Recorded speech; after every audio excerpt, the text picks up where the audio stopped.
Good morning বন্ধুরা, কেমন আছো সবাই? নিশ্চয়ই ভালো আছো, আর আমিও ভালো আছি। তো আমি সকালবেলায় চলে এসেছি স্নান টান করে, পয় পরিষ্কার হয়ে ঠাকুরের জন্য একটা ফুল তুলে নিই। ফুল তুলতে সত্যি খুব মায়া লাগে, কিন্তু ভাবি যে ঠাকুরের চরণে যদি ফুলটা দিলামই না, তাহলে এতগুলো ফুল থেকেই বা কী কাজ। তো চলো কয়েকটা ফুল তুলে নিই।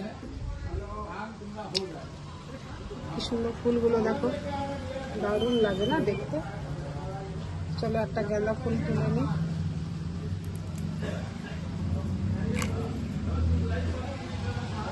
আর কোনটা তুলি একটা জবা ফুল আছে, জবা ফুলটাও তুলে নিই। একটা জবা ফুল তুললাম, একটা গাঁদা ফুল তুললাম। এরপরে একটা চন্দ্রমল্লিকা তুলে নিই।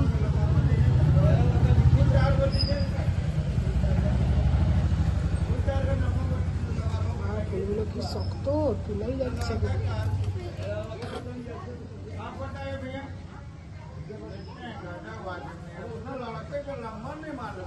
এখানে এখন গোলাপ গাঁদাগুলো আরো বড় হবে, এই জন্য তুলছি না। আর এই গাছ থেকেও একটা গাঁদা তুলে নিই। অনেকগুলো কুড়ি হয়েছে দেখো।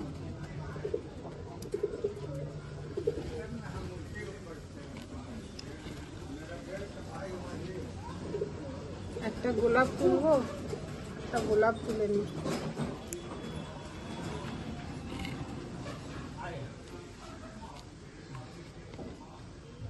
একটা চন্দ্রমল্লিকাও তুলে নিই। তাজা তাজা ফুল দিয়ে ঠাকুরের সেবা দিতে খুবই ভালো লাগবে, এই জন্যে। এই দেখো কতগুলো ফুল তোলা হয়ে গেল। আর এখানে পিঙ্ক ফুল অনেকগুলো আছে, একটা করে তুলে নিই।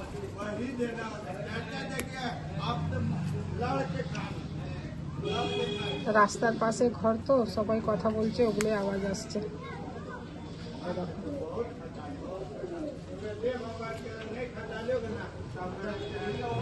আর কয়েকটা তুলসী পাত্র তুলে দিচ্ছি।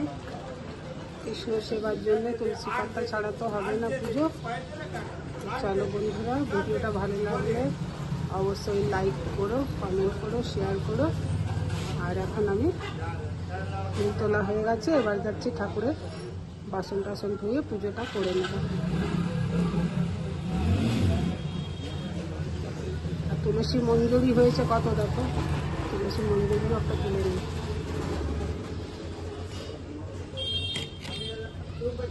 তো সবাই ভালো থেকো, সুস্থ থেকো। হরে কৃষ্ণ।